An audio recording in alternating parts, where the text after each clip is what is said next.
नमस्कार, मैं हूं आपके साथ प्रिया सिंह सोमवंशी। देश में अगर आज चुनाव हो गए तो क्या होगा? क्या प्रधानमंत्री मोदी की पॉपुलैरिटी वोट में तब्दील हो पाएगी या फिर इंडिया अलायंस वाले राहुल गांधी कुछ कमाल दिखा पाएंगे?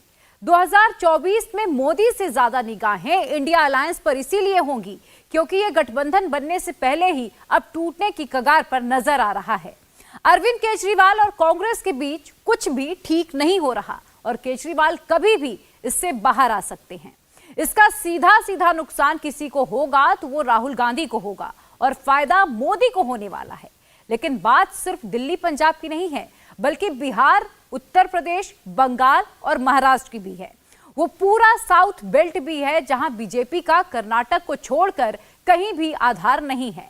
तो इन हालात में क्या नरेंद्र मोदी तीसरी बार भी पूर्ण बहुमत से प्रधानमंत्री बन पाएंगे? आप इस रिपोर्ट में सब कुछ जानिए। देश का सबसे लोकप्रिय, विश्व का सबसे लोकप्रिय नेता नरेंद्र मोदी जी हम सबके बीच में जोरदार स्वागत करिए। बोलिए भारत माता की। क्या नरेंद्र मोदी लगातार तीसरी बार देश के प्रधानमंत्री बनने वाले हैं? क्या लगातार तीसरी बार प्रधानमंत्री नरेंद्र मोदी पूर्ण बहुमत से जीतने वाले हैं?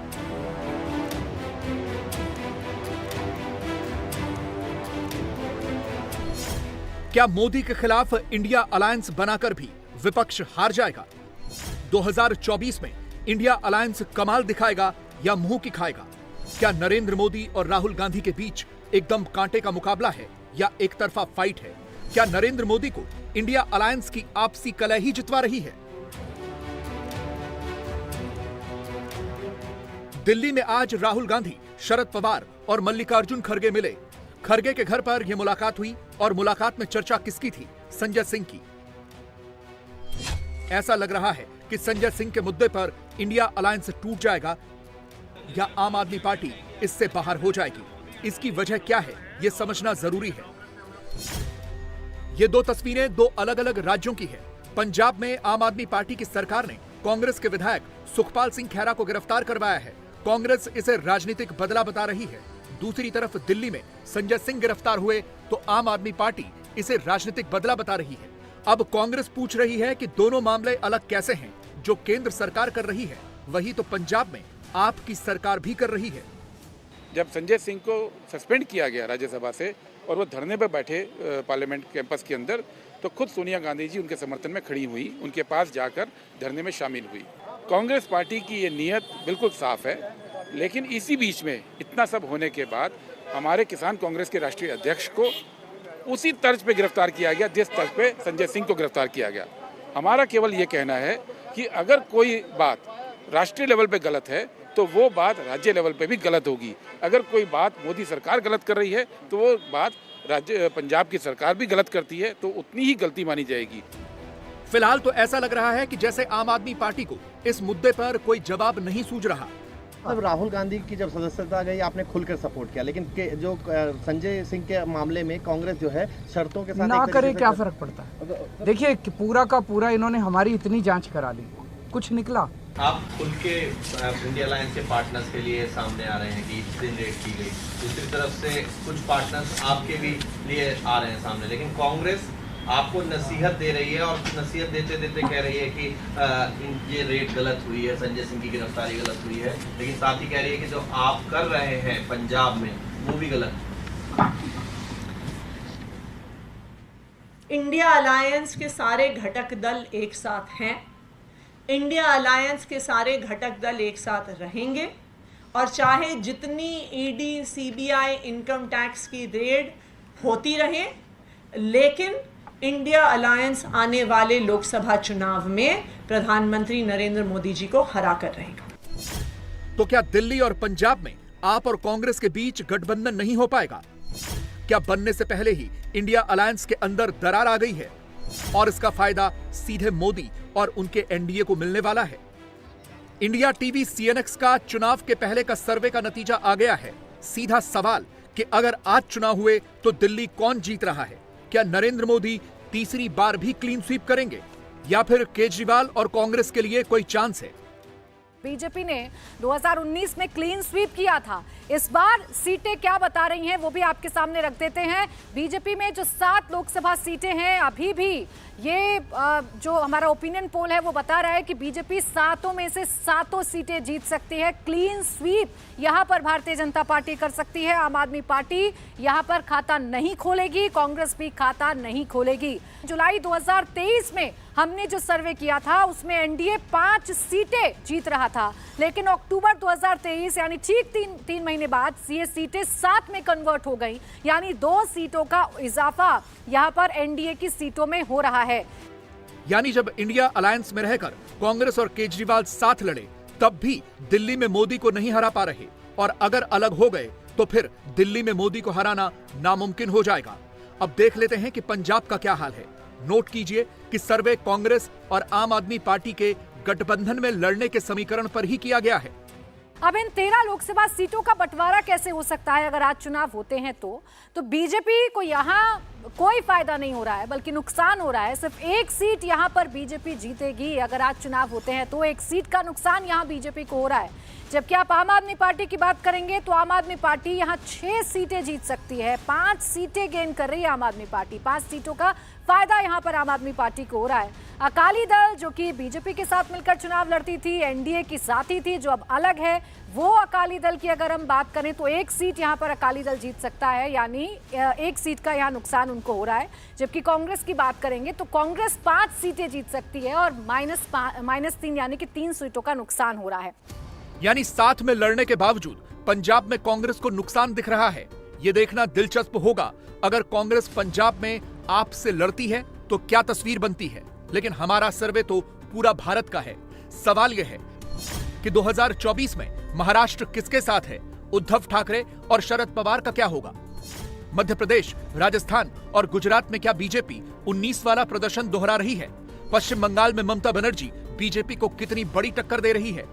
बिहार के वोटर के मन में क्या चल रहा है? लालू यादव, नीतीश कुमार और तेजस्वी का क्या होगा? यूपी में क्या होने वाला है? बीजेपी क्लीन स्वीप करेगी या अखिलेश कुछ कर पाएंगे? तमिलनाडु और केरल में क्या इंडिया अलायंस फिर से क्लीन स्वीप कर रहा है? कर्नाटक, आंध्र प्रदेश और तेलंगाना में क्या होने वाला है? 2024 के लिए जिन राज्यों में सबसे ज्यादा नजर है उनमें से एक महाराष्ट्र है, जहां लोकसभा की 48 सीटें हैं।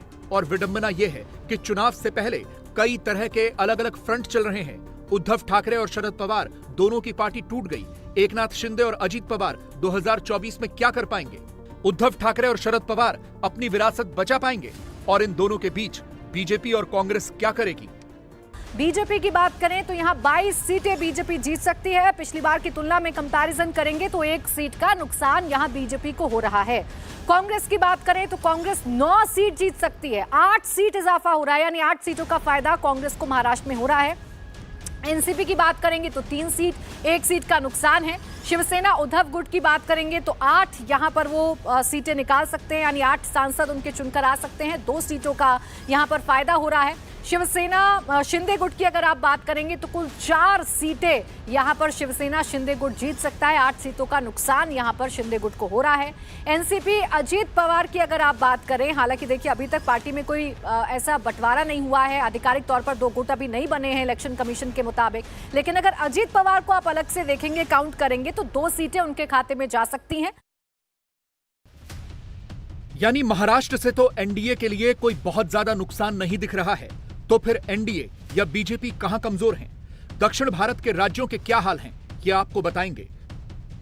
लेकिन उससे पहले एक और महत्वपूर्ण राज्य का जिक्र करना जरूरी है, और वो राज्य है पश्चिम बंगाल, जहां ममता बनर्जी अनडिस्प्यूटेड क्वीन है। लेकिन पिछले लोकसभा चुनावों में बीजेपी ने कड़ी टक्कर दी थी। इस बार क्या स्थिति है? सीटों की अगर बात करें तो बीजेपी 10 सीट हासिल करती हुई दिखाई देती है, और यह बीजेपी के लिए बड़ा डेंट होगा 2019 से। 8 सीटों का नुकसान। 18 सीटें थी बीजेपी के पास 2019 में। आज के हालात में 10 सीटों पर बीजेपी जीतती दिखती है, और तृणमूल को सीधा 8 सीटों का फायदा। वो 30 पर पहुंचती दिखाई दे रही है। Left front 0, Congress party 0। तो सीधे सीधे आप कहिए अगर तो इंडिया अलायंस 32 और एनडीए 10। यानी बीजेपी को पश्चिम बंगाल से सीटों का घाटा पड़ता दिख रहा है। तो फिर 2024 में बीजेपी बहुमत का आंकड़ा कैसे छुएगी? नरेंद्र मोदी क्या फिर से 300 से ज्यादा सीटें जीत सकते हैं? और अगर ऐसा है तो वो कौन से राज्य हैं जो बीजेपी को 300 पार पहुंचाएंगे? ऐसे राज्यों में सबसे पहले नंबर पर है गुजरात, जहां हमारे सर्वे के हिसाब से बीजेपी तीसरी बार लगातार क्लीन स्वीप करने जा रही है। 26 सीटें हैं और अभी तक का जो इंडिया टीवी और सीएनएक्स का सर्वे सामने आ रहा है, ओपिनियन पोल सामने आ रहा है, उसके मुताबिक 26 सीटें बीजेपी जीतेगी। यानी इस बार भी clean sweep Bharatiya Janata party Gujarat में कर सकती है। कांग्रेस, आम आदमी पार्टी और अन्य के पास कोई मौका नहीं। यानी इस बार भी किसी भी पार्टी का जो खाता है वो नहीं खुलेगा। जो मोदी मैजिक है वो उनके गृह जिले में बरकरार है। जो एक मॉडल पूरे देश में लेकर जाते हैं प्रधानमंत्री नरेंद्र मोदी, वो मॉडल एक बार फिर से 26 की 26 सीटें उन्हें जिताएगा। यानी 2014, 2019 और फिर 2024 में बीजेपी गुजरात की सभी 26 की 26 सीटें जीत रही है। गुजरात में मोदी बेताज बादशाह हैं। वहां सिर्फ मोदी का नाम चलता है। मोदी किसे मुख्यमंत्री बनाते हैं, किसे मंत्री बनाते हैं, किसे हटाते हैं, किसे रखते हैं, इससे कोई फर्क नहीं पड़ता। गुजरात के लोग मोदी पर अटूट विश्वास रखते हैं और इसीलिए मोदी 24 में फिर से रिकॉर्ड बनाने वाले हैं। लेकिन मोदी सिर्फ गुजरात में ही रिकॉर्ड नहीं बना रहे, बल्कि हिंदी बेल्ट में भी मोदी ही छाने वाले हैं। हमारे सर्वे के मुताबिक लोकसभा चुनावों में मध्य प्रदेश और छत्तीसगढ़ में कांग्रेस को बहुत ज्यादा उम्मीदें नहीं रखनी चाहिए। तो वोटों में बहुत अंतर नहीं है, 3% का अंतर है। सीटों में देखते हैं ये कैसे ढलता है। छत्तीसगढ़ की 11 सीटों में से 7 भारतीय जनता पार्टी जीत सकती है। ये 2019 की तुलना में 2 सीटों का नुकसान होगा भाजपा के लिए और कांग्रेस पार्टी के लिए 2 सीटों का फायदा, जो आज 4 सीटें जीतती हुई दिखाई देती है। आपके सामने मध्य प्रदेश की 29 सीटें अब आने जा रही हैं। बीजेपी आज के हालात में मध्य प्रदेश की 29 में से 25 सीटें जीतती हुई दिखाई दे रही है। ये 2019 से 3 सीटों का नुकसान है। 28 सीटें थी पिछली बार और कांग्रेस पार्टी को 3 सीटों का फायदा। 4 सीटें कांग्रेस पार्टी जीत सकती है। लेकिन बाय एंड लार्ज आप अभी भी यही कहेंगे कि बीजेपी मध्य प्रदेश को स्वीप करती हुई दिखाई दे रही है। बीजेपी को 3 सीटों का भले ही नुकसान हो, लेकिन बीजेपी अपने इस प्रदर्शन से निश्चित तौर पर खुश होगी, क्योंकि ये दोनों वो राज्य हैं जो फंसे हुए हैं। दोनों ही राज्यों में बीजेपी के अंदर बहुत ज्यादा इनफाइटिंग है और इसके बावजूद भी अगर यहां लोकसभा में मोदी आगे हैं तो बीजेपी निश्चित तौर पर बहुत संतुष्ट होगी। ऐसा ही एक और राज्य है राजस्थान, जहां पिछली बार यह नारा लगा था कि मोदी से बैर नहीं, वसुंधरा की खैर नहीं। इसीलिए राजस्थान की जनता ने वसुंधरा राजे को राज्य में हराया, लेकिन केंद्र में मोदी को क्लीन स्वीप करके दिया। अब 2024 में राजस्थान क्या सोच रहा है, ये भी देख लीजिए। 25 सीटें जो सभी की सभी बीजेपी ने जीती पिछली बार और उससे पिछली बार। इस बार बीजेपी 23 सीट जीत सकती है। ये 1 सीट का नुकसान होगा। कांग्रेस पार्टी 2 सीट और ये दोनों सीटें जो हैं कांग्रेस पार्टी के खाते में जुड़ रही हैं। ये 1 सीट का नुकसान हम इसीलिए कह रहे हैं इसको, क्योंकि 1 सीट हनुमान बेनीवाल की सीट थी, लेकिन वो एलआई थे भारतीय जनता पार्टी के, इसीलिए हम कह रहे हैं कि 25 की 25 एनडीए के पास थी। अब वो अलग हो गए हैं, 1 सीट वैसे अलग हो गई और बीजेपी की अपनी 24 में से 1 सीट और कम होती हुई दिखाई रही है। यानी हिंदी हार्टलैंड के इन 3 राज्यों में तो बीजेपी अच्छा प्रदर्शन करती हुई दिख रही है, लेकिन दक्षिण भारत में क्या होने वाला है अब ये देखिए। कर्नाटक को छोड़कर बीजेपी की कहीं भी स्थिति ठीक नहीं रही है। शुरुआत कर्नाटक से ही करते हैं, जहां बीजेपी इसी साल विधानसभा का चुनाव हारी है। लेकिन लोकसभा में क्या होगा? क्या कर्नाटक की जनता को मोदी पर पिछली बार की तरह भरोसा होगा, जिन्होंने पिछली बार 28 में से 25 सीटें जितवाई थी? बीजेपी और जेडीएस का अलायंस घोषित हो चुका है कर्नाटक में। ये मत भूलिएगा, जुलाई में जो सर्वे हुआ था तब से और अब में इतना अंतर आया है यहाँ पर। लेकिन भावेश ने जेडीएस का वोट शेयर आपको अलग से बताया है। और सीटों में अगर आप बात करेंगे तो अगर आप इन दोनों वोट शेयर को जोड़ दें तो 55% वोट शेयर एनडीए का बनता है। सीटों में बीजेपी की 16 सीटें, ये 2019 से 9 सीटें कम है। कांग्रेस पार्टी को 10 सीटें मिल सकती हैं, सीधे 9 सीटों का जंप है। जेडीएस की भी 2 सीटें आ सकती हैं। आज की परिस्थिति में 1 सीट का फायदा, तो जेडीएस को तो फायदा हो रहा है आपके सर्वे के मुताबिक, लेकिन बीजेपी को बहुत बड़ा नुकसान होता हुआ दिखाई दे रहा है। यानी यह सर्वे साफ बता रहा है कि बीजेपी को कर्नाटक में बड़ा नुकसान हो रहा है, 9 सीटों का, और कांग्रेस को उतना ही फायदा। कर्नाटक के ही पड़ोसी राज्य तमिलनाडु में क्या हाल है, ये देखना दिलचस्प है, जहां बीजेपी अपनी सहयोगी एआईएडीएमके के भरोसे रहती थी, लेकिन अब तो ये गठबंधन टूट गया है। तो क्या इससे कांग्रेस और डीएमके और ज्यादा मजबूत हो गई है? सर्वे में तमिलनाडु का रिजल्ट देखिए। डीएमके को 31% वोट मिल सकता है, एआईएडीएमके को 25% वोट मिलता हुआ दिखाई दे रहा है। कांग्रेस पार्टी को 11%, बीजेपी को 7%, पीएमके को 6% और अन्य को 20%। यहां भी जुलाई और अब तक के बीच में अंतर यह आया है कि एआईएडीएमके एनडीए से अलग हो गई है। अब वहां अलायंस नहीं है बीजेपी का और एआईएडीएमके का। सीटों में आप देखिए 21 सीटें डीएमके जीत सकती है आज की परिस्थिति में, 6 जाती हुई दिखाई देती हैं। एआईएडीएमके को 7 सीटें मिलती हुई दिखाई दे रही हैं कांग्रेस पार्टी को, यानी डीएमके और कांग्रेस अलायंस में है तो 28 सीटों का आपको ये गठबंधन बनता हुआ दिखाई दे रहा है। पीएमके को 1 सीट, अन्य को 4 सीट। बीजेपी का तमिलनाडु में खाता खुलता हुआ इस बार नहीं दिखाई दे रहा है। केरल में बीजेपी का पिछली बार भी कोई चांस नहीं था और इस बार भी नहीं है, क्योंकि इस बार इंडिया गठबंधन के आने के बाद कांग्रेस और लेफ्ट फ्रंट एक साथ चुनाव लड़ेंगे। दोनों ही केरल की 20 सीटों को क्लीन स्वीप कर रहे हैं। लेकिन इंटरेस्टिंग होने जा रहा है आंध्र प्रदेश और तेलंगाना। तेलंगाना में पिछली बार की तुलना में बीजेपी को 2 सीटों का फायदा होता दिख रहा है। 17 सीटें हैं और इस बार अगर चुनाव में, अगर आज चुनाव हो जाएं तो भारतीय जनता पार्टी को 6 सीटें मिलती हुई दिखाई देती हैं, जो कि 2019 से 2 ज्यादा हैं। यानी तेलंगाना में बीजेपी अपना फुटप्रिंट बढ़ा सकती है, अपना ग्राफ ऊपर ले जा सकती है और बीआरएस की सीट 1 कम हो सकती है, 9 से घटकर 8 हो सकती है। कांग्रेस पार्टी की भी 1 सीट कम होती हुई दिखाई दे रही है और असदुद्दीन ओवैसी अपनी सीट निकाल लेंगे, ये दिखाई देता है हैदराबाद की। इसके अलावा उनको किसी और सीट पर बढ़त मिलती हुई नहीं दिखाई दे रही। लेकिन बड़ी खबर यह है कि बीजेपी तेलंगाना में 2 सीटों का इजाफा करती हुई दिखाई दे रही है अपनी टैली में। यह बीजेपी के लिए अच्छी खबर होगी। लेकिन तेलंगाना से ज्यादा दिलचस्प होने जा रहा है आंध्र प्रदेश, जहां लोकसभा की 25 सीटें हैं। यहां पिछली बार जगन मोहन ने एक तरह से क्लीन स्वीप किया था, लेकिन इस बार चंद्रबाबू नायडू भी रेस में हैं। टीडीपी को 7 सीटों का फायदा हो रहा है। 25 सीटें कुछ इस तरीके से बढ़ती हुई दिखाई देती हैं। वाईएसआर कांग्रेस को 15 सीटें मिलती हुई दिखाई देती हैं और ये 2019 से 7 सीटें कम है, यानी वाईएसआर कांग्रेस को 7 सीटों का नुकसान हो सकता है 19 की तुलना में। और ये सीधा फायदा टीडीपी के लिए है। टीडीपी 3 से बढ़कर 10 सीटों पर पहुंच सकती है। बीजेपी 0, कांग्रेस पार्टी 0, अन्य 0। तो टीडीपी एक बहुत बड़ी गेनर बनकर आंध्र प्रदेश के चुनाव में निकल सकती है। इंडिया टीवी और सीएनएक्स के अभी तक के सर्वे से यह साफ है कि मोदी को इंडिया अलायंस वाले मिलकर भी रोक नहीं पा रहे। वैसे तो चुनावों में अभी वक्त है, लेकिन मोदी की पॉपुलैरिटी में अभी कोई कमी नजर नहीं आ रही।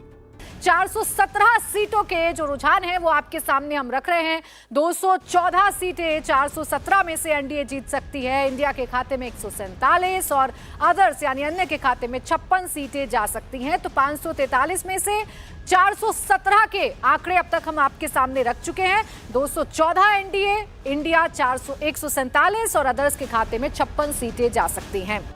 शुक्रवार तक के सर्वे के हिसाब से मोदी अभी भी बहुमत के आंकड़े से कम है और अब सिर्फ 2 राज्य ही बाकी हैं, उत्तर प्रदेश और बिहार, जहां दोनों राज्यों को मिलाकर 120 लोकसभा की सीटें हैं।